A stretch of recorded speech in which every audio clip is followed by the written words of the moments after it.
Imagine your own HOA president knocking on your door with that plastic smile, preaching community first, while secretly treating your private, well, like her personal slush fund. What if the same Karen who fined you for a crooked flagpole last year was now draining thousands of gallons from your property to save the neighborhood flowers she'd already killed with her cheap decisions? And what if the guy everyone whispered about as that uncooperative loner, after her smear campaign, was quietly filming every theft, waiting for the perfect moment to watch her plastic crown crack wide open? My name's Ryan Thompson, and I live on the dead-end cul-de-sac of Serenity Pines, the kind of cookie-cutter suburb where the HOA bylaws are thicker than the Bible and twice as judgmental. 10 years I've been here, paying my dues like a good little sheep, mowing my lawn to the exact millimeter, even showing up to those soul-crushing monthly meetings just to stay off their radar. But after Karen Whitaker, yes, that Karen, slapped me with a $500 aesthetic violation last spring for displaying an American flag 2 inches too high, the whole neighborhood started treating me like I'd personally murdered the community spirit.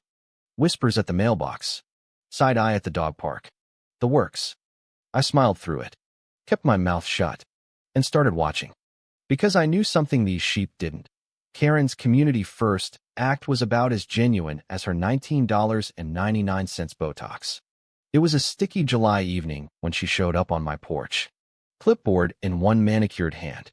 That customer service grin stretched so tight it looked painful. "Ryan, darling," she cooed, dragging my name like it tasted bad. "We're upgrading the entrance landscaping. Those poor petunias are dying in this heat. City water restrictions are killing us. But you have that lovely private well back there, don't you? Surely a team player like you wouldn't mind sharing a little for the greater good." I leaned against my doorframe, arms crossed, blocking her view inside. "Greater good, Karen? That well's on my deed. My pump. My electricity bill. I paid 30 grand to drill it after the city screwed up my pressure last year. It's not community property, it's mine." Her laugh tinkled like cheap wind chimes. "Oh, Ryan, water is water. We're all neighbors here. Refusing makes you look uncooperative again. Remember the flag incident? The board hates discord." I tilted my head, voice low and sweet as poison. "And I hate theft. Try tapping my well, and my lawyer will have your board in small claims court before your next spray tan dries." That should have ended it. But 3 nights later my pressure gauge started coughing like a chain smoker. I crept out back with a flashlight and found fresh mud around the pump house I'd built myself, locked tighter than Fort Knox. Someone had jimmied the side panel and run a fat blue hose straight into my wellhead.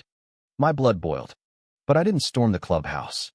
No, I replaced the panel, added a reinforced hasp, and wired up 3 trail cams with night vision and cloud backup. Then I waited. Like the patient predator these Karens never see coming. Sure enough, 2 a.m. on a Thursday, headlights ghosted down the service road. A white HOA maintenance truck, same one Karen always bragged about in newsletters, rolled up. 2 guys in matching polos hopped out, picked my new lock like it was nothing, and started pumping gallons and gallons straight into their portable tank while they joked about saving the HOA budget. My cameras caught every frame in 4K glory, timestamps, license plate, even Karen's personal golf cart idling nearby while she supervised from the shadows. I didn't confront them. I just let the footage cook. The next HOA meeting was pure theater. Karen stood at the podium in her pastel blazer, voice dripping honey. "Thanks to creative solutions, our entrance gardens are thriving again. Community spirit at its finest." The room clapped like trained seals. I raised my hand from the back row. The uncooperative loner they all love to hate. "Creative how exactly, Karen?" "By stealing 30,000 gallons from my private well." Dead silence. Her smile froze like cheap ice cream in July. "That's a serious accusation, Ryan." "We don't." I slid a flash drive across the table. "Plug it in. Or should I email the whole neighborhood first?" The projector hummed to life. There it was, her crew, her truck, her golf cart, crystal clear, siphoning my water like it was free tap at a gas station. Gasps rippled. Someone muttered, "Is that legal?" I leaned forward, voice calm but sharp enough to cut glass. It's called felony theft. Sweetheart, I've already filed with the sheriff and my attorney. You drained my well to cut corners, then lied about donations. How's that for community spirit? Karen's face went the color of raw hamburger. She sputtered about emergency measures and HOA authority, but the room wasn't buying it anymore. The same neighbors who'd shunned me for a flag now stared at her like she'd grown horns. I stood up slow. First warning was polite. Second was cameras. Third, your turn in court. I walked out to applause that felt sweeter than any victory lap. But that was just the appetizer. 2 days later, my doorbell rang heavy. 2 county detectives on my porch. Badges glinting. Mr. Thompson, we need to see that footage. I ushered them in. Laptop already queued. I played every clip, then slid over my homemade spreadsheet. Pump run time. Flow rate. Exact gallons stolen, down to the ounce. Because yeah, retired systems engineer doesn't half-ass evidence. The lead detective whistled low. You weren't kidding about tracking this. I shrugged. When the HOA labels you the villain for flying a flag, you learn to document everything. They left with copies and a promise the DA was opening a file for trespass and theft of natural resources. Emails started flooding my inbox that night. Heather from 2 doors down confessed Karen had kicked her off the landscaping committee for asking too many budget questions. Jackson sent photos of the same truck parked behind the clubhouse next to a massive blue tank, weeks before my cameras rolled. Curtis, the landscaper down the street, dropped by with printed emails where Karen had begged him to fake invoices for emergency water acquisition. She offered cash under the table, he growled. I walked, but I kept the proof. I compiled it all into one fat PDF and fired it to the detectives. The next morning, Detective Mendez left a voicemail. Formal investigation opened. Board subpoenas going out. Sit tight. This is bigger than water. 3 days later, Karen got served right in front of the clubhouse. Papers slapped into her perfectly manicured hand while neighbors filmed on their phones. 2 other board members got the same treatment. That evening, Mara, the quiet retired librarian, showed up at my door with shaking hands and a folder thicker than her guilt. I didn't know. Ryan. She told us the water was donated by some farm. I should have asked. She handed over every shady notice Karen had pushed through. Fines for imaginary violations. Threats to strip voting rights. She's been running this place like her personal kingdom. I nodded, letting her unload. Inside, I was already smiling. The dominoes weren't just falling, they were crashing.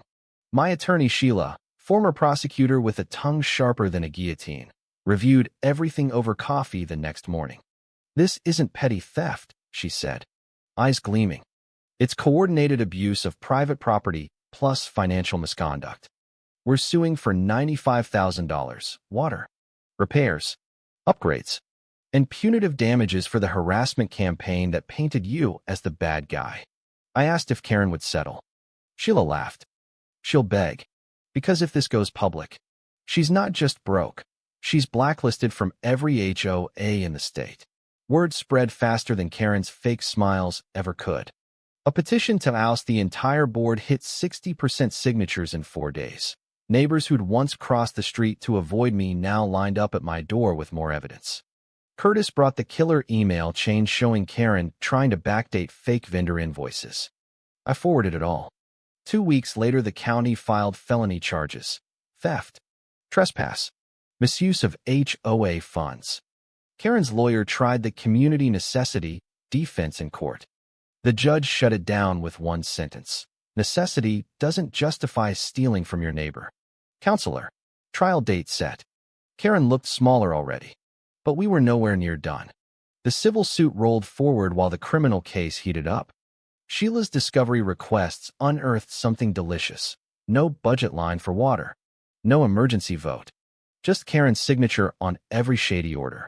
Then the forensic accountant flagged a ghost vendor. Payments to a company that didn't exist. Routed to an account under Whitaker Holdings. Over $160,000 missing. The DA's Economic Crimes Unit took over.